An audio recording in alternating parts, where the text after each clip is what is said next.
आप सभी भाई-बहनों का सर्व कल्याण वृक्ष की प्रश्नोत्तर ज्ञान कक्षा में एक बार फिर स्वागत है। आज की चर्चा में एक प्रश्न मेरे ऊपर ही रखा गया है कि किसी वीडियो में हमने ऐसा बोला होगा कि मेरी बोली गई ही वीडियो कभी-कभी मैं स्वयं भी सुनता हूँ।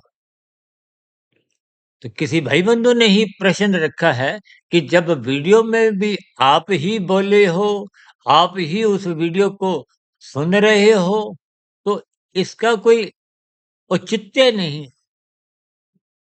देखिए, ये सभी स्थितियाँ क्रमबद्ध ज्ञानपूर्वक बात को समझना होता है। देखिए, जब भी हम बोलते हैं, आरंभिक स्थितियाँ जिज्ञा की होती हैं। बुद्धि के स्तर पर जैसी-जैसी ज्ञानमय स्थितियाँ होती हैं, उस स्तर पर होती हैं। फिर आत्मा की स्थितियाँ होती हैं, परमात्मा की स्थितियाँ होती हैं। यानी कि कब किस वीडियो में किस स्तर पर बात रखी गई थी। क्योंकि बोलते समय गुरुओं का आशीर्वाद, परमात्मा की प्रेरणा विशेष स्तर पर ब्रह्म मुहूर्त या उस समय विशेष से पूर्व की स्थितियों में वो बनी होती है। और कभी-कभी कुछ ऐसे शब्द परमात्मा की भी तो हम अपने देखिए एक हमारी एक पुस्तक है, मैं अभी आपको देखिए ये पुस्तक प्रभु की वाणी फकीर की ज़बानी और नीचे सुधीर भाटिया फकीर और बाएं हाथ में हमने ये सर्व कल्याण वृक्ष भी। देखिए इसका अभिप्राय क्या है कि मूलभूत ज्ञान परमात्मा का ही है। आत्मा ज्ञान स्वरूप है। साधारण स्तर पर आप और हम देखिए शास्त्रों में तो आत्मा को अनु कहा गया है, एक देशीय कहा गया है,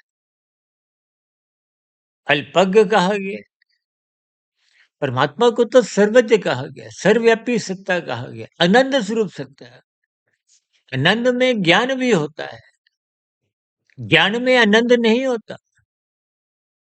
जब-जब आप और हम आनंद स्वरूप स्थिति में लौटते हैं ज्ञान स्वरूप स्थिति में लौटते हैं, कहते हैं ना आत्मस्थ स्थिति बनाइए। ये सत्संग का अभिप्राय क्या है कि आपका जो राजसी, तामसी स्थितियाँ हैं वो कमज़ोर हों। देखिए प्रकृति के 3 गुणों के खेल को क्रमबद्ध समझना चाहिए। आज तक हमने जो 5000 से अधिक वीडियो प्रसारित किए, वो प्रकृति के 3 गुणों की ही चर्चाएँ रखते हैं। स्वयं गीता में तो भगवान श्री कृष्ण जी ने यहाँ तक कहा है कि 3 गुणों का ज्ञान ही गुणतम ज्ञान है। हम कोई संसारी विषय भी उठाते हैं तो उसको भी प्रकृति के 3 गुणों से ही जोड़ते हैं।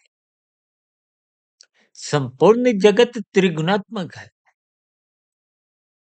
इन स्थितियों को देखिए जब हम वीडियो में कुछ स्थितियों पर प्रकाश डालते हैं तो परमात्मा की प्रेरणा विशेष स्तर पर बनी रहती है। देखिए समझना और बात है, समझाना बिना परमात्मा की, बिना गुरुओं के आशीर्वाद से संभव ही नहीं होता। अक्सर आपने सत्संग की स्थितियों में एक व्यास गद्दी की स्थिति को अक्सर सुना होगा। वेद व्यास जी द्वारा जो विभिन्न प्रकार के ज्ञान का भंडार आपको हमें उपलब्ध हुआ। इसलिए वेद व्यास जी को एक विशेष स्तर पर परमात्मा का ही अवतार माना गया है। इसलिए आप जहाँ भी कथाएँ सुनते हो, वक्ता की उस जगह को बैठने की व्यास गद्दी भी कह दिया जाता है। यानी कि जब हम बोलते हैं, तो परमात्मा की एक विशेष स्थितियाँ शब्दों के रूप में, वाक्यों के रूप में, उदाहरणों के रूप में जैसे-जैसे कुछ बोध होता है, बोल दी जाती है। उस समय विशेष में हमारा ध्यान यही होता है कि बात एक सरल शब्दों में आप तक पहुँचे। भी हम इधर-उधर की कुछ स्थितियों को भी समझाने का एक प्रयास करते हैं। सभी वीडियो में ऐसी स्थितियाँ नहीं बनती। देखिए, सभी वीडियो को तो मेरा सुनना संभव ही नहीं होता।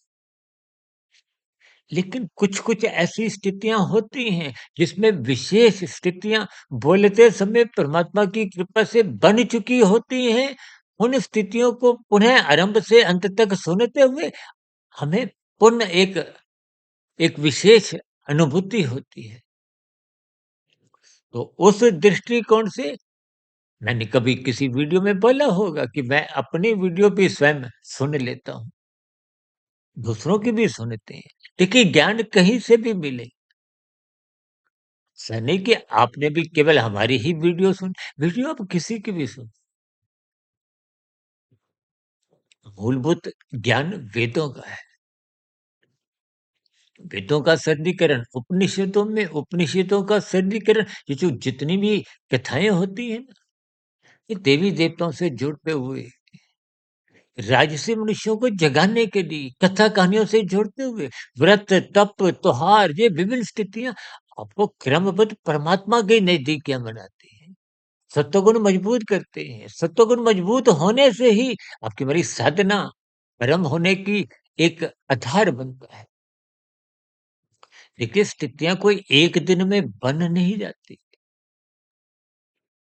मैं भी पिछले लगभग 33 एक वर्ष 32-33 वर्षों से जो 1 डेढ़ 2 बजे उठने की कुछ ऐसे ही सिलसिले बने, जबकि उससे पूर्व मैं भी सोते समय 12-1 बज जाते थे। कुछ आर्थिक व्यवसाय की ऐसी स्थितियाँ थी कि लौटने का समय ही 11-12 बजे होता था।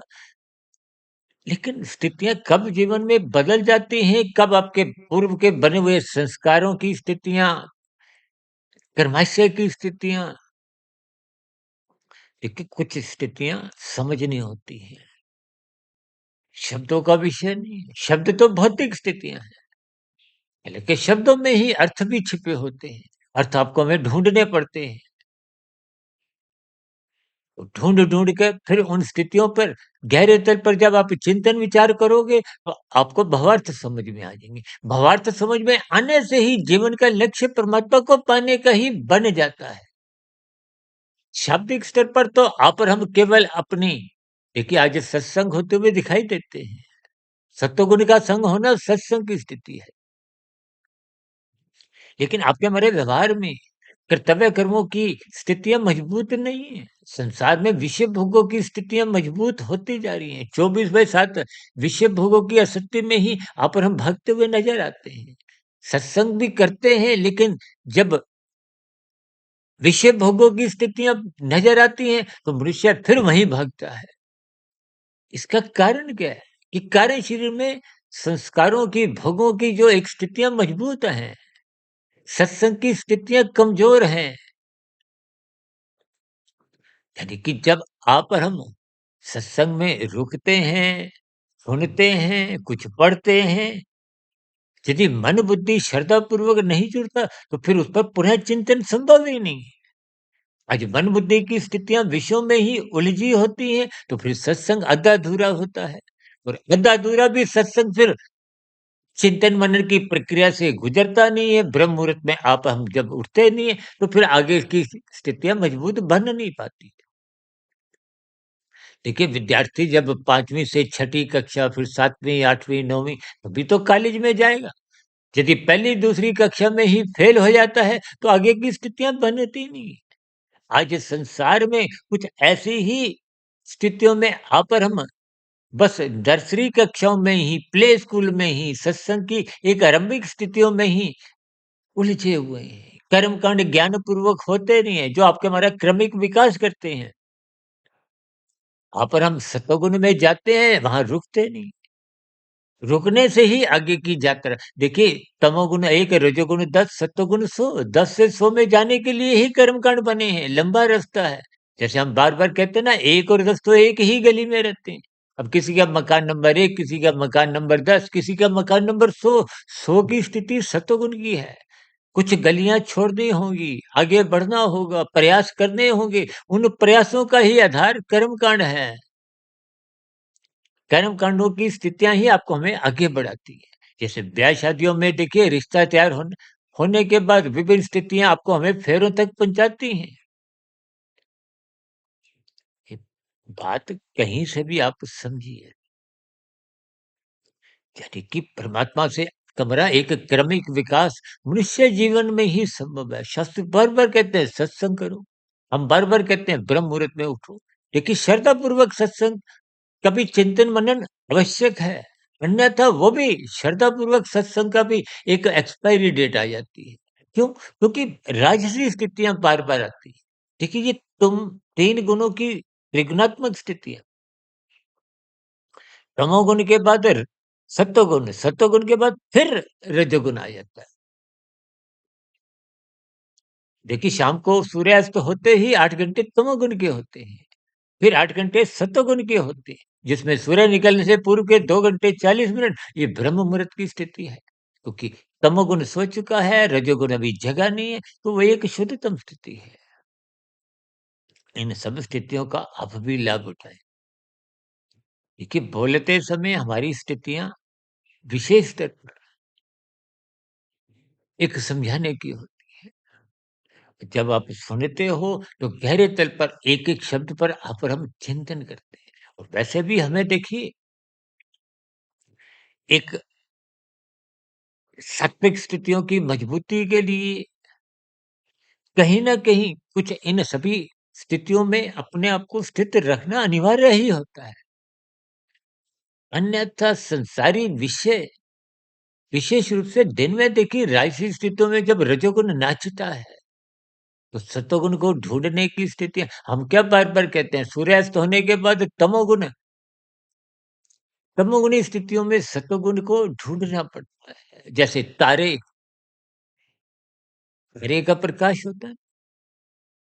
हम कहते हैं ना तमोगुण में सतोगुण 1% है, रजोगुण में सतोगुण 10% है, सतोगुण में ही सतोगुण 100% है। इनके अर्थ, भावार्थ समझिए आप भी आत्मा के मार्ग पर चलते हुए इन सभी स्थितियों का आकलन करें, स्थितियों में मजबूती लाएँ, अनुभव जितना अधिक इन सभी स्थितियों का आपको अपने प्रत्यक्ष रूप से होगा, वो सभी स्थितियाँ देखिए सुनने से, पढ़ने से कुछ सकारात्मक ऐसा वातावरण बनता है, लेकिन चलना स्वयं को ही होता है। जैसे एक शब्द है ना मार्गदर्शन, दर्शन की स्थिति आपको प्राप्त करनी है। कोई भी आपको मार्ग दिखाता है, चाहे वो पुस्तक हो, चाहे वीडियो हो, कोई भी हो। एक गुरु शिष्य की एक परंपरा में आपको हमें एक विशेष स्तर पर सात्विक स्थिति में मजबूती लानी होती है। आप भी इन सभी स्थितियों को क्रमबद्ध समझिए, परमात्मा से जुड़िए, क्योंकि परमात्मा ही सबका है। हम आप तो मात्र एक माध्यम हैं। स्थितियों की पहचान करें, परमात्मा आनंद स्वरूप सत्ता है, परमात्मा से जुड़े और परमात्मा से जुड़ने के लिए आपको हमें आत्मस्थ स्थिति, प्रकाशमय स्थिति, एक ज्ञान स्वरूप स्थिति में लौटना होगा। इन सभी स्थितियों को आप ज्ञानपूर्वक समझिए। वीडियो आप भी किसी की भी सुनिए, आप शास्त्रों को पढ़ें, कहीं भी ज्ञान से जुड़िए। अब देखिए ना माचिस की तीली भी तो आपको प्रकाश देती है, टॉर्च जलाओ वो भी प्रकाश देती है। आजकल तो मोबाइल में भी तो टॉर्च होती है, बल्ब ट्यूब में भी रोशनी होती है, तारों का भी प्रकाश होता है, चाँद का भी प्रकाश होता है। बल्बों में भी तो देखिए 3 वाट, 5 वाट, 7, 9, 10 ऐसे वाट के बल्ब होते हैं। अब दिन-रात के जो मैच होते हैं, उनमें कितने शक्तिशाली बल्ब होते हैं। इन स्थितियों के अर्थ समझिए। हम बार-बार कहते हैं शब्दों पे मत अटकिए। उनके अर्थ, उनके भावार्थ देखिए शब्दों के अर्थ तो आपको हमें गूगल पर या शब्दकोश में भी मिल जाते हैं। भावार्थ समझने होते हैं। बिना शोध के, बिना चिंतन के, बिना मनन के हम तो बार-बार कहते हैं ना एक शुभ संस्कार बनाने में पूरा जीवन छोटा पड़ जाता है। एक बुरा संस्कार दग्ध बीज करने में भी जीवन छोटा पड़ जाता है। लेकिन इस मार्ग पर चलते रहिए। फिर भी सात्विक स्थितियाँ मजबूत हों, फिर भी आज की वीडियो के उपरांत भी आपके मन में कोई प्रश्न, कोई संदेह, कोई ऐसी स्थितियाँ हों तो आपके प्रश्नों का कोई सुझाव, कोई किंतु-परंतु की शिकायत इन सभी प्रतिक्रियाओं का नीचे कमेंट्स बॉक्स पर स्वागत है। चर्चा विशेष को अब यहीं विश्राम देते हैं। आप सभी भाई-बहनों का इस चर्चा विशेष को सुनने के लिए बहुत-बहुत धन्यवाद। नमस्कार।